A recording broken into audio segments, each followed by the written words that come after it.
नमस्कार। आज हम एक बहुत ही दिलचस्प और गहरे विषय पर बात करने वाले हैं, गणेश गीता। ये गणेश पुराण का एक अहम हिस्सा है। जी हाँ, ये असल में राजा वरेण्य और भगवान गणेश के बीच का संवाद है। इसमें राजा मतलब जीवन मरण के चक्कर से मुक्ति पाने का रास्ता जानना चाहते हैं। और हमारे पास जो सामग्री है वो प्रोफेसर ग्रेगरी बेली के अनुवाद और सी देवदास के संपादन पर आधारित है। हाँ बिल्कुल। तो आज इस संवाद के जरिए हमारी कोशिश रहेगी योग, ज्ञान, कर्म और जीवन के परम सत्य से जुड़े कुछ खास विचारों को समझने की। देखते हैं इसमें हमारे लिए क्या महत्वपूर्ण नुक्ते छिपे हैं। और ये जानना भी जरूरी है कि गणेश जी हिंदू धर्म में सिर्फ विघ्न दूर करने वाले देवता ही नहीं है, वो बुद्धि और ज्ञान के भी प्रतीक माने जाते हैं। अच्छा, तो ये संवाद सिर्फ कहानी नहीं है, बल्कि मोक्ष के रास्ते पर एक कह सकते हैं दार्शनिक बातचीत है, सवाल जवाब के रूप में। तो कहानी शुरू होती है राजा वरेण्य के एक बहुत ही बुनियादी सवाल से। वो पूछते हैं, हे गणेश जी, इस दुनिया में जन्म और मृत्यु के बीच इतने दुख हैं, इनसे छुटकारा कैसे मिले? वो कौन सा योग है जिससे मैं इच्छा, क्रोध और मौत के डर से आजाद हो जाऊं? ये सवाल शायद हम सबके मन में कभी ना कभी आता ही है। बिल्कुल बिल्कुल। और गणेश जी पहले राजा को शांत करते हैं, उन्हें आदर देते हैं, आसन देते हैं और फिर अपना वो विराट रूप दिखाकर ये उपदेश देना शुरू करते हैं। कहते हैं कि इस ज्ञान का वरेण्य पर इतना असर हुआ कि उन्होंने सब समझकर राजपाट मंत्रियों को सौंप दिया और खुद जंगल में गणेश जी का ध्यान करने चले गए। जी। पर सबसे पहले गणेश जी योग के बारे में कुछ बहुत रोचक बात कहते हैं ना? हाँ, ये वाकई दिलचस्प है। वो सबसे पहले उन चीजों को नकारते हैं जिन्हें लोग आमतौर पे योग समझ लेते हैं। जैसे खूब धन दौलत पाना, इंद्रियों के मजे लेना, परिवार या दोस्तों से मिलना, या फिर वो अष्ट सिद्धि चमत्कारिक शक्तियां पाना। अच्छा। तो राजपाट मिलना, यहाँ तक कि स्वर्ग या शिव विष्णु लोक जैसी जगहों पर जाना या अमर हो जाना। गणेश जी कहते हैं इनमें से कोई भी असली योग नहीं है। तो फिर असली योग क्या है? अगर ये सब नहीं तो मतलब क्या? गणेश जी के मुताबिक असली योग है मन का स्थिर हो जाना। स्थिर हो जाना किसमें? शिव, विष्णु, शक्ति, सूर्य और स्वयं गणेश जी में। मतलब अपने मन को परमात्मा में टिका देना, यही असली जुड़ाव है। और वो जीवन मुक्त इंसान की तस्वीर भी खींचते हैं। वो इंसान जो भूख, प्यास, इच्छाओं से ऊपर उठ गया है, जिसका दिल सबके लिए दया से भरा है, जो सबके साथ एक जैसा बर्ताव करता है, चाहे कोई उसकी पूजा करे या उसे नुकसान पहुंचाए। सोना और मिट्टी बराबर। हाँ, जिसके लिए सोना और मिट्टी बराबर हैं, ऐसा योगी जीते जी ही आजाद है। और फिर आता है वो हिस्सा जो शायद सबसे ज्यादा चौंकाने वाला है, जहाँ गणेश जी खुद को ही पूरे सृष्टि का मूल कारण बताते हैं। जी। कहते हैं, मैं ही अलग अलग रूप लेकर दुनिया बनाता हूँ, पालता हूँ और खत्म करता हूँ। मैं ही महाविष्णु, सदाशिव, महाशक्ति, सूर्य हूँ। हाँ, वो कहते हैं कि अज्ञान की वजह से लोग ये नहीं समझ पाते कि वो इस दुनिया के कारण के भी कारण हैं। ये तो अद्वैत दर्शन की तरह है। सही कहा, ये सीधे सीधे अद्वैत दर्शन की ओर इशारा है। यानी वो विचार कि असल में सब कुछ एक ही परम तत्व है, अनेकता सिर्फ ऊपरी दिखावा है। गणेश जी यहाँ कह रहे हैं कि वो ही वो परम तत्व हैं। और माया का जिक्र भी है। हाँ, वो ये भी बताते हैं कि उनकी ही माया शक्ति लोगों को भ्रम में डाले रखती है। इससे निकलने का रास्ता है धीरे धीरे इंद्रियों को बाहरी चीजों से हटाना और सही ज्ञान के जरिए उस परम सत्य ब्रह्म को जानना। उस ब्रह्म का स्वरूप कैसा बताया गया है जिसे जानना इतना जरूरी है? उसे ऐसे समझाया गया है जिसे हथियार काट नहीं सकते, आग जला नहीं सकती, पानी भिगो नहीं सकता, हवा सुखा नहीं सकती। अच्छा। जो शरीर के खत्म होने पर भी खत्म नहीं होता। यहाँ गणेश जी उन लोगों पर भी टिप्पणी करते हैं जो सिर्फ वेदों के कर्मकांड, पूजा पाठ वगैरह में उलझे रहते हैं ताकि स्वर्ग मिल जाए। वो कहते हैं कि ऐसे लोग जन्म मृत्यु के चक्कर में ही फंसे रहते हैं। तो फिर सही रास्ता क्या हुआ? कर्म बिल्कुल ना करें? नहीं, कर्म छोड़ने की बात नहीं है, बल्कि कर्म तो करना है, पर उसके फल की इच्छा या चिंता छोड़कर उसे गणेश जी को समर्पित कर देना है। अच्छा, फल की इच्छा छोड़कर। हाँ, इससे मन साफ होता है, फिर ज्ञान मिलता है और उस ज्ञान से परब्रह्म को जाना जा सकता है। तो कर्म छोड़ना नहीं, बिना किसी लगाव, मतलब अनासक्ति से कर्म करना, यही कुंजी है। और वो समदृष्टि वाली बात भी कमाल की है, यानी पशु हो या पुत्र, दोस्त हो या दुश्मन, सुख हो या दुख, मान हो या अपमान, सोना हो या मिट्टी, सबको एक नजर से देखना। बिल्कुल। और जो गणेश जी को हर जगह देखता है, सूर्य, चंद्रमा, पानी, आग, शिव, शक्ति, देवता, इंसान, जानवर, सब में। हाँ, नदी, तीर्थ, विष्णु, सब में वही असली योगी है। तो मतलब अपनी समझ से इंद्रियों को बाहरी चीजों से खींचना। हाँ, विवेक द्वारा इंद्रियों को उनके विषयों से खींचना और बुद्धि में संतुलन, समत्व लाना, यही योग है। कर्म और अकर्म दोनों के फलों को त्याग कर, इंद्रियों को जीतकर, जन्म के बंधन से मुक्त होकर परम पद पाना। जब बुद्धि इस मोह के दलदल से पार हो जाती है, तब वो वेदों के बाहरी शब्दों से भी ऊपर उठ जाती है, और जब ऐसी बुद्धि परमात्मा में टिक जाती है, तब योग सज जाता है। ऐसी स्थिर बुद्धि वाले इंसान, जिसे स्थित प्रज्ञ कहा गया है, उसके लक्षण क्या हैं? कैसे पहचाना जाए उसे? बताया गया है कि ऐसा इंसान मन की सारी इच्छाएं छोड़ देता है, वो अपने आप में ही खुश रहता है। अच्छा। दुख आने पर घबराता नहीं, सुख के पीछे भागता नहीं, डर, गुस्सा और लगाव, जिसे राग कहते हैं, इनसे परे होता है। कछुए का उदाहरण भी है शायद। हाँ, मिसाल दी है कछुए की। जैसे कछुआ खतरे को भांपकर अपने हाथ पैर खोल में समेट लेता है, वैसे ही योगी अपनी इंद्रियों को भारी दुनिया की चीजों से समेट लेता है। बिल्कुल, विषयों से समेट लेता है। ये तो हुई ज्ञान योग की बात, लेकिन फिर वरेण्य कर्म योग के बारे में पूछते हैं, जो हमें अगले अध्याय की तरफ ले जाता है। उनका सवाल सीधा है, ज्ञान योग और कर्म योग, इन दोनों में से बेहतर कौन सा है? गणेश जी का जवाब भी बहुत साफ है। वो कहते हैं कि देखो, दोनों ही रास्ते मंजिल तक पहुंचाते हैं। अच्छा। जो ज्ञान के रास्ते पर हैं, उनके लिए ज्ञान योग यानी बुद्धि योग है, और जो कर्म करने वाले हैं, उनके लिए निष्काम कर्म योग है। निष्काम कर्म योग मतलब बिना फल की इच्छा की कर्म करना। हाँ बिल्कुल, वो जोर देकर कहते हैं कि सिर्फ कर्म छोड़ देने से सिद्धि नहीं मिलती। असल में कोई एक पल भी बिना कर्म किए रह ही नहीं सकता। प्रकृति के गुण सत्व, रज, तम, वो हमसे कर्म करवाते ही हैं। तो फिर श्रेष्ठ कौन हुआ, कर्म करने वाला या कर्म छोड़ने वाला? श्रेष्ठ वो है जो मन से अपनी इंद्रियों को काबू में रखकर बिना किसी फल की इच्छा के अपनी कर्मेंद्रियों से, मतलब हाथ, पैर वगैरह से कर्म योग का पालन करता है। बिना लगाव के कर्म करना कर्म न करने यानी अकर्मण्यता से कहीं बेहतर है। आखिर शरीर चलाने के लिए भी तो कर्म करना ही पड़ता है। और यहाँ फिर वही बात आती है, कर्म का फल ईश्वर को अर्पित करना। हाँ, ये सिद्धांत बार बार दोहराया गया है। गणेश जी कहते हैं कि जो कर्म का फल उन्हें सौंपे बिना कर्म करते हैं, वो कर्मों के बंधन में फंसते हैं। लेकिन जो उनके लिए कर्म करते हैं, वो कर्म कभी बंधन नहीं बनते। वो सृष्टि के यज्ञ चक्र का भी जिक्र करते हैं, कैसे यज्ञों से देवता खुश होते हैं। हाँ, देवता बारिश देते हैं। हाँ, देवता बारिश देते हैं, बारिश से अन्न होता है, अन्न से प्राणी जीते हैं, और ये सब कर्म से जुड़ा है। कर्म वेदों से, वेद ब्रह्म से, और ब्रह्म स्वयं गणेश जी से। तो वो हर यज्ञ में मौजूद हैं। बिल्कुल, इसलिए वो हर यज्ञ में मौजूद हैं। सार ये है कि सब एक दूसरे से जुड़ा है और हमें अपना हिस्सा निभाना है, पर बिना स्वार्थ के। गणेश जी ये भी कहते हैं कि जो अपनी आत्मा में ही खुश है, संतुष्ट है, उसके लिए कोई काम बाकी नहीं रहता। लेकिन फिर भी दुनिया की भलाई के लिए कर्म करते रहना चाहिए, जैसे राजा जनक ने किया। हाँ, जैसे पुराने जमाने में राजा जनक ने किया, और जैसे वो खुद मतलब गणेश जी करते हैं। हालांकि उन्हें पाने के लिए कुछ बाकी नहीं है। वो चेतावनी देते हैं कि अगर मैं कर्म ना करूं तो लोग भी मेरा ही अनुसरण करेंगे और दुनिया का निजाम व्यवस्था बिगड़ जाएगी। यहाँ ज्ञानी और अज्ञानी के कर्म करने के तरीके में फर्क बताया गया है।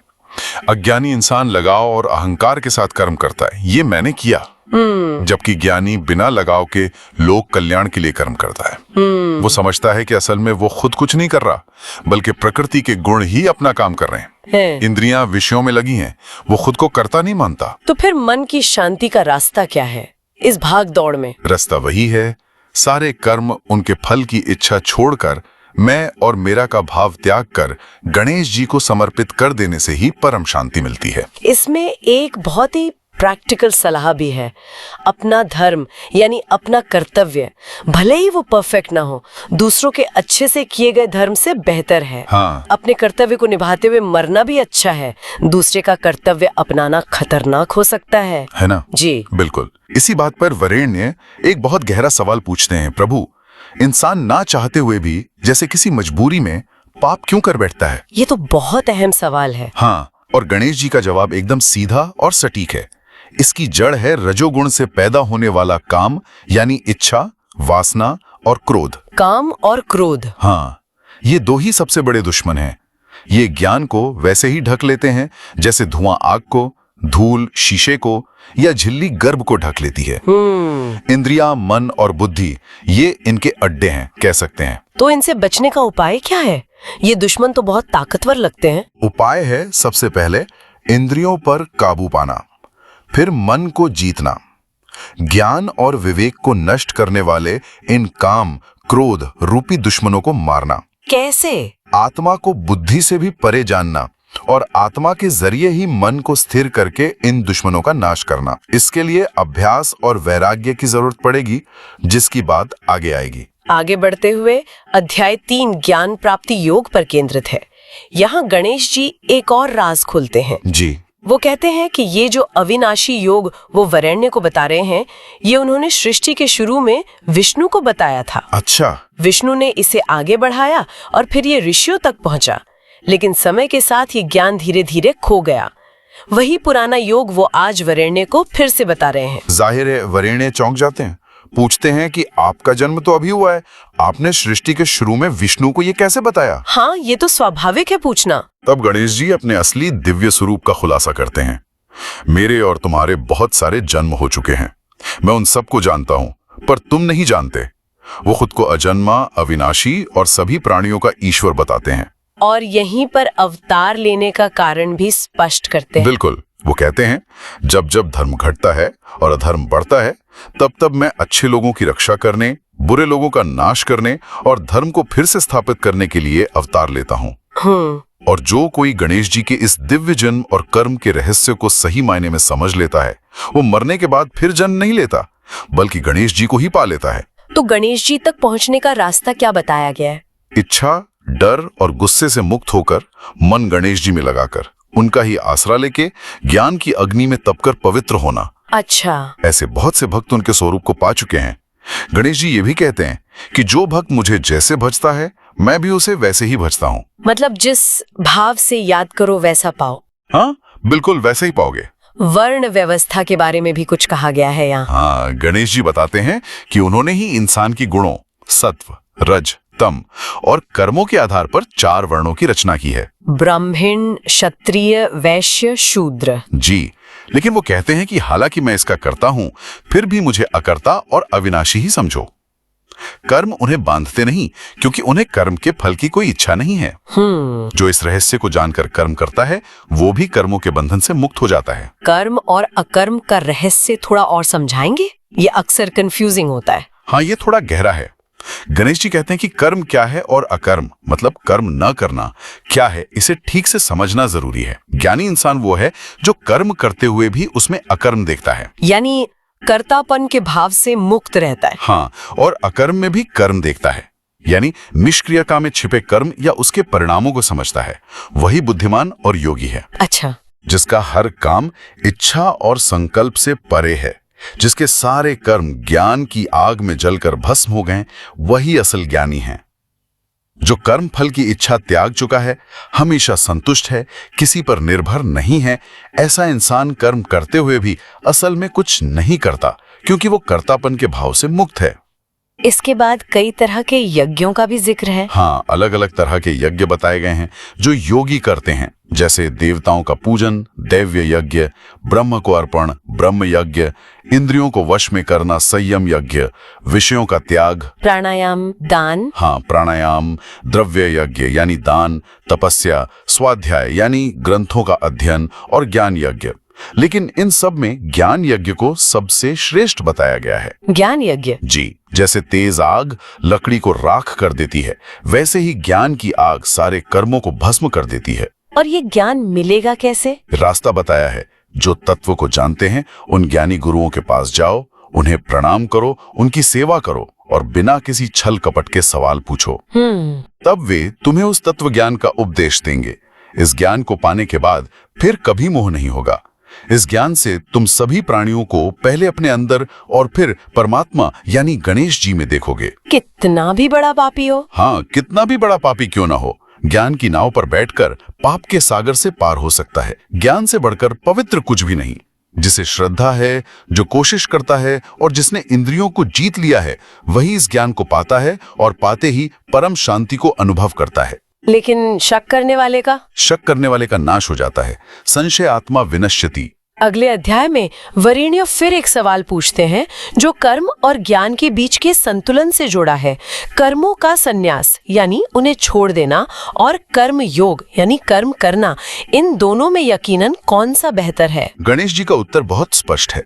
देखो, दोनों ही मोक्ष देने वाले हैं, लेकिन कर्म संन्यास के मुकाबले कर्म योग साधन में आसान होने की वजह से बेहतर है। आसान कैसे? तो कर्म तो करना ही पड़ता है, उसे सही ढंग से करना बिना फल की इच्छा के, ये ज्यादा प्रैक्टिकल है शायद। असल सन्यासी कौन है? वो जो न किसी से नफरत करता है न किसी चीज की इच्छा रखता है। ऐसा इंसान कर्म करते हुए भी हमेशा सन्यासी ही है और आसानी से बंधन से मुक्त हो जाता है। तो क्या ज्ञान, सांख्य और कर्म योग बिल्कुल अलग रास्ते हैं? ना समझ लोग ही उन्हें अलग अलग फल देने वाला मानते हैं, ज्ञानी नहीं, क्योंकि दोनों की मंजिल एक ही है, परमात्मा को पाना। अच्छा, जो मंजिल ज्ञानियों को मिलती है वही कर्मयोगियों को भी। इसलिए जो ज्ञान और कर्म को फल की दृष्टि से एक जैसा देखता है, वही सही मायने में देखता है। सिर्फ कर्म छोड़ देना ही असली सन्यास नहीं है। कर्म योग के बिना सन्यास पाना मुश्किल है, जबकि कर्मयोगी जल्दी ही ब्रह्म को पा लेता है। कर्मयोगी की पहचान क्या है? वो कर्म करते हुए भी अलग कैसे रहता है? जिसका मन पवित्र है, जिसने मन और इंद्रियों को जीत लिया है, जो सभी प्राणियों में अपनी ही आत्मा को देखता है, ऐसा कर्मयोगी कर्म करते हुए भी उनसे लिप्त नहीं होता। वो जानता है कि वो कुछ नहीं कर रहा। हाँ, वो तत्व उसे जानता है कि असल में वो कुछ नहीं कर रहा, बल्कि इंद्रियां ही अपने अपने विषयों में लगी हुई हैं। कर्म और उनके फल को परमात्मा गणेश जी में अर्पण करके बिना किसी आसक्ति की कर्म करने वाला पाप से वैसे ही नहीं चिपकता जैसे कमल का पत्ता पानी में रहते हुए भी गीला नहीं होता। यानी योगी सिर्फ इंद्रिय, मन, बुद्धि और शरीर से भी बिना आसक्ति के सिर्फ अपने मन की शुद्धि के लिए कर्म करते हैं। बिल्कुल। जिसका योग सिद्ध नहीं हुआ, वो इच्छाओं के कारण कर्म फल में फंसकर बंध जाता है। हाँ, और जिसने मन से कर्मों का त्याग कर दिया है, वो जितेंद्रिय इंसान 9 दरवाजों वाले इस शरीर रूपी घर में रहता हुआ सब कुछ करते और करवाते हुए भी सुख से रहता है, क्योंकि वो कर्तापन के भाव से मुक्त है। गणेश जी फिर स्पष्ट करते हैं कि परमात्मा न कर्तापन बनाता है, न कर्म फल का संयोग। ये सब तो स्वभाव या प्रकृति मतलब माया के अनुसार अपने आप हो रहा है। प्रभु न पाप लेते हैं न पुण्य। जी, प्रभु न किसी का पाप लेते हैं न पुण्य।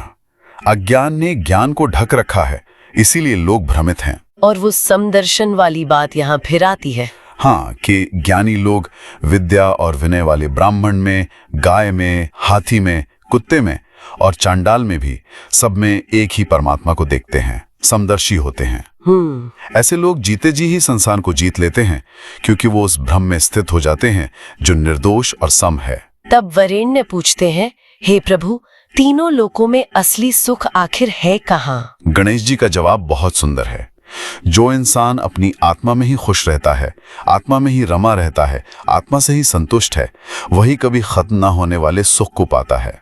और इंद्रियों का सुख? इंद्रियों और उनके विषयों के मेल से जो सुख मिलता है, वो तो दुख का ही कारण है। वो शुरू होता है और खत्म भी हो जाता है, अनित्य है। समझदार लोग उसमें नहीं रमते। तो असली योगी और सुखी कौन?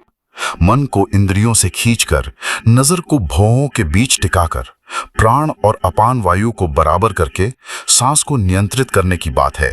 प्राणायाम से कर्म भस्म होते हैं, ये कहा गया है। अंत में गणेश जी कहते हैं कि योगासन और कर्म संन्यास अगर सही अर्थ में किया जाए तो फल एक ही है। जो गणेश जी को सभी यज्ञों और तपों का भोक्ता, सभी लोकों का स्वामी और सभी प्राणियों का मित्र जानता है, वही शांति को पाता है। अब हम अंतिम अध्याय पर आते हैं, जो योग को जीवन में उतारने से जुड़ा है।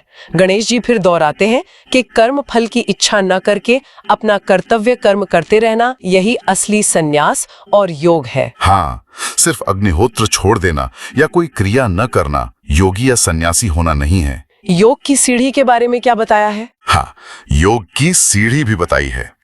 जो योग के रास्ते पर चढ़ना चाहता है उसके लिए कर्म ही साधन है, और जो योग में स्थित हो चुका है उसके लिए शम यानी मन की परम शांति, सभी संकल्पों का अभाव ही साधन है। और दोस्त दुश्मन वाली बात। हाँ, यहाँ एक और गहरी बात है।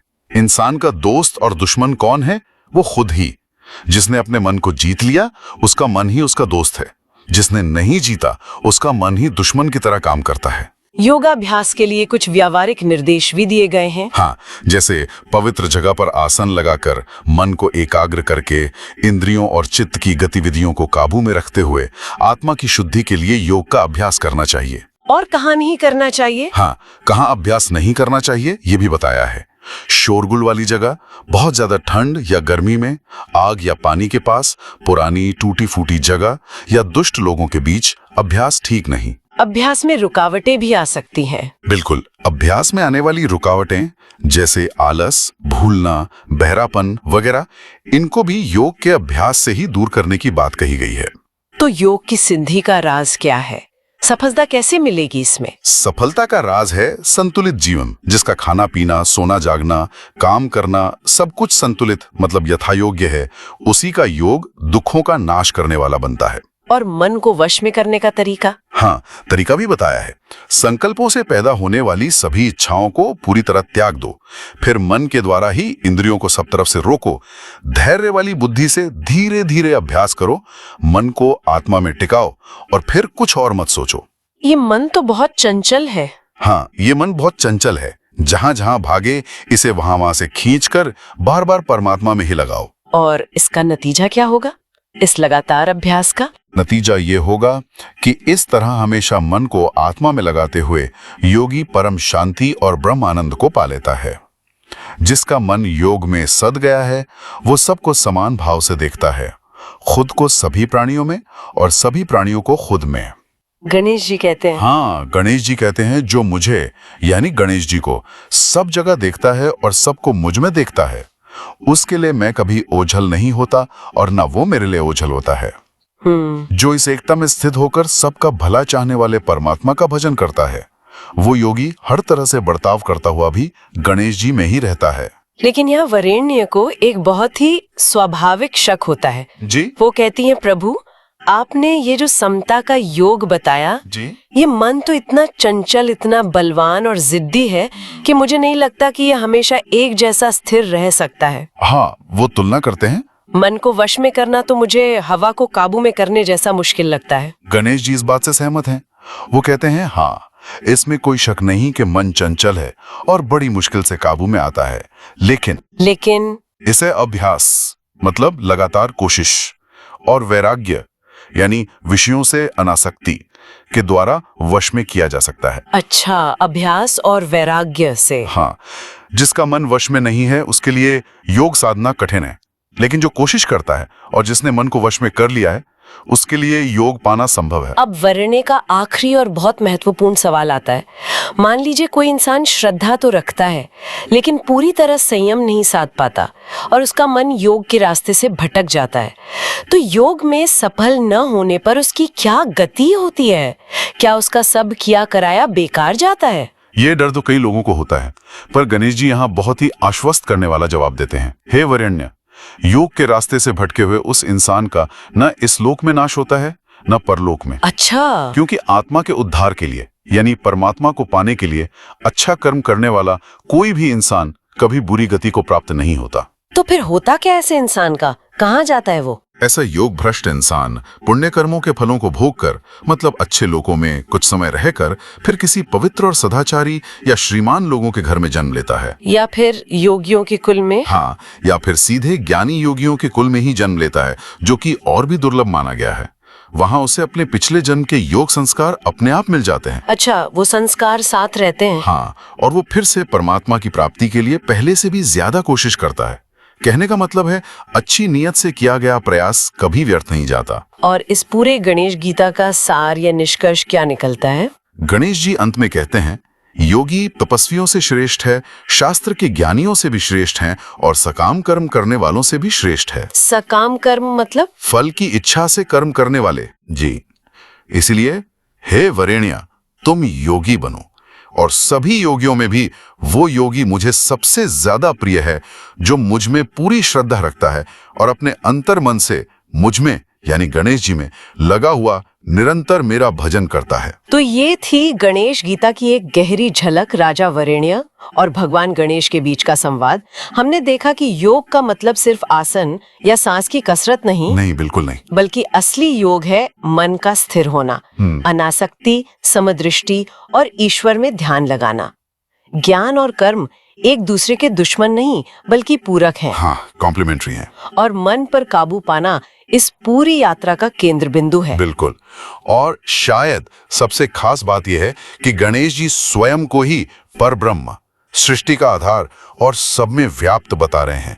ये गीता सिर्फ फिलॉसफी नहीं है, ये जीवन जीने का एक तरीका सिखाती है। कैसे हम रोजमर्रा के काम करते हुए भी उनके बंधन से मुक्त रह सकते हैं, कैसे सुख दुख मान अपमान में एक जैसे रह सकते हैं और कैसे अपने असली लक्ष्य मुक्ति की तरफ बढ़ सकते हैं। हाँ, ये बाहरी हालात से ऊपर उठकर अंदरूनी शांति पाने का नक्शा देती है। गणेश गीता के इस ज्ञान को समझने के बाद ये सोचना दिलचस्प होगा कि क्या हमारे अपने रोजमर्रा के कामों को देखने का तरीका बदल सकता है। ये सोचने वाली बात है। क्या हम अपने ऑफिस के काम में, घर की जिम्मेदारियों में, रिश्तों को निभाते हुए, क्या इनमें भी बिना किसी अटैचमेंट और सबको एक नजर से देखने का अभ्यास कर सकते हैं? यकीनन ये एक विचार है जिसे अपने साथ ले जा सकते हैं। गणेश गीता के इस गहन ज्ञान पर आज की हमारी ये बातचीत यहीं तक।